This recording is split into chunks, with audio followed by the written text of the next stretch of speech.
What's up sailors? Welcome you all to the Marine Singh YouTube channel. In today's video, we will look after coronavirus pandemic. As you all are well aware about the condition going on, I will not be talking about what is COVID-19 or how it spread, but an important segment of it and its precaution. As we are in land, we are at home, but not all are. As our doctors are our frontliners, our sailors too. They are providing us the utilities so that we can run our daily life smooth. If you all also want to show some gratitude towards sailors, do comment below. Before getting started, don't forget to subscribe or hit the bell button, and if you want to read on this topic in more depth, link is in description, check it out. And for latest updates about shipping, check our Instagram page where we post news contents regularly. Let's get started. As of now, worldwide, the COVID-19 confirmed cases are 2.9 million, where death is about 203k and recovered are 823k. You can also see the India's report too. So before going further with the precautions, we should know some basics about the coronavirus disease. Yeah, I know you all know about the basics, but there are myths going on for COVID-19 which we should also get rid of it. Okay, so yeah, coronavirus disease COVID-19 is an infectious disease caused by a newly discovered coronavirus. Most people infected with the COVID-19 virus will experience mild to moderate respiratory illness and recovered without requiring special treatment. Older people and those with underlying medical problems like cardiovascular disease, diabetes, chronic respiratory disease, and cancer are more likely to develop serious illness. The best way to prevent and slow down transmission is be well informed about the COVID-19 virus, the disease it causes, and how it spreads. I will be given the link of WHO in the description below. Go check it out and be updated about the COVID-19 infectious disease. Protect yourself and others from infection by washing your hands or using an alcohol based rub frequently and not touching your face. When we are talking about shipping, IMO has provided some advice for seafarers and shipping. Many flag states have also highlighted the importance of ensuring seafarers are properly informed. Here I am assuming that flag states you all are all aware about the flag states and their functions. So I am moving further. What flag states have ensured is reduce ships or activities by reducing ships or exchanges, boarding inspections, internal audits, external audits, maintenance and other activities. Unnecessary boarding visits should be prohibited. Strengthen gangway or ladder control by implementing stricter ISPS procedures.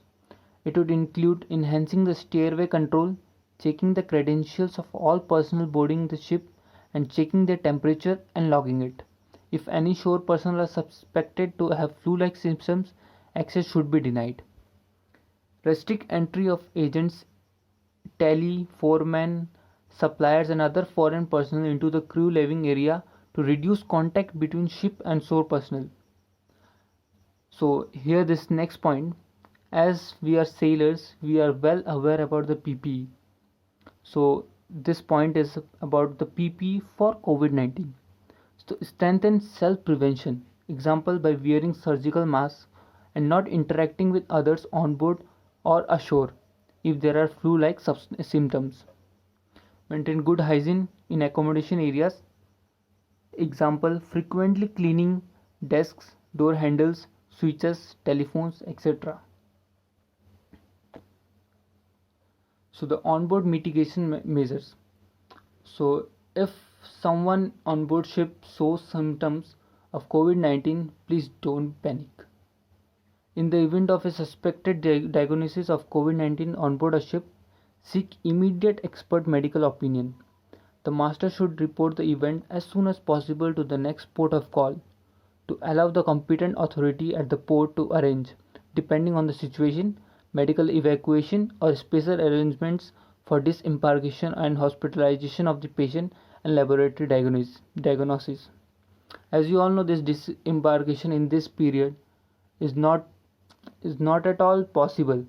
So please, the master should report this as soon as possible, so that somehow the arrangements can be done. Keep the patient's cabin doors closed if not placed in a medical isolation room on board. If there is no medical isolation on board ship, as if there is only this room of this infection person, please isolate that room. To contain respiratory secretions, a surgical mask should be provided to the patient. Maintain a log listing everybody who entered the cabin. Limit the movement and transport of the patient from the cabin for essential purposes only. If transport is necessary, the patient should wear a surgical mask, and any surfaces touched by the patient should be cleaned and disinfected. All measures implemented on board should be recorded on the ship sanitation control certificate. So moving further, we have additional advices which we think that we should share with you. So here they are. Ships may face challenges in meeting applicable statutory requirements under various international conventions. As you all know, there are lots of international conventions, and ships may face challenges in meeting these conventions, such as inability to renew ship's certificates, unable to obtain dry docking services, and unable to timely repatriate seafarers. The repatriate here is the meaning of the crew changing. To contain the spread of the virus, classification societies are also limiting their activities at the moment and may not be able to respond to survey requests. In all such cases, ship operators are advised to approach the flag states and or classification society of the ship. Certain flag states such as Singapore and Norway have already clarified that extensions will be granted in certain cases. We advise all members and clients to pay special attention to and follow national and international government travel advice when planning crew changes, as countries may expand their entry restriction on short notice. As we are all aware that this has been done already, the countries have restricted all the personals to come into their country. So the IATS dedicated web page also provide useful information. Prior to doing a crew change, it is advisable to check the travel history of the on-signer. Here are the advices given by ITF. So the ITF is the International Transport Worker Federation, which works for welfare of the transport works across the globe. So here are some advice given by ITF. Encourage all on board to practice hand and respiratory hygiene, especially when coughing or sneezing. Crew should use hand sanitizer, wash hands following contact with any passenger or other crew. If on a layover in a country with a known coronavirus outbreak, crew are advised to remain in hotel accommodation as much as possible and practice hand and respiratory hygiene and safe port practices. Here USCG also given some advices. USCG is the United States Coastal Guard. Vessel representatives are required to report sick or deceased crew passenger within the last 15 days to the CDC under 42 CFR 71.21. The Coast Guard will continue to review all notices of arrivals in accordance with current policies and will communicate any concerns stemming from sick or deceased crew or passengers to their Coast Guard chain of command and the CDC quarantine station, who will coordinate with local health authorities. Vessel master shall inform Coast Guard boarding teams of any ill crew members on board their vessels prior to the Coast Guard embarking, and boarding teams should verify vessel illness with CDC if concerns arise. Local industry stakeholders, in partnership with the Coast Guard captain of the port, should review and be familiar with Section 5310 procedures for vessel quarantine and isolation, and Section 5320 procedures for security segregation of vessel in the area maritime security plan. So that's it for today, guys. See you in next video. Be updated and be safe.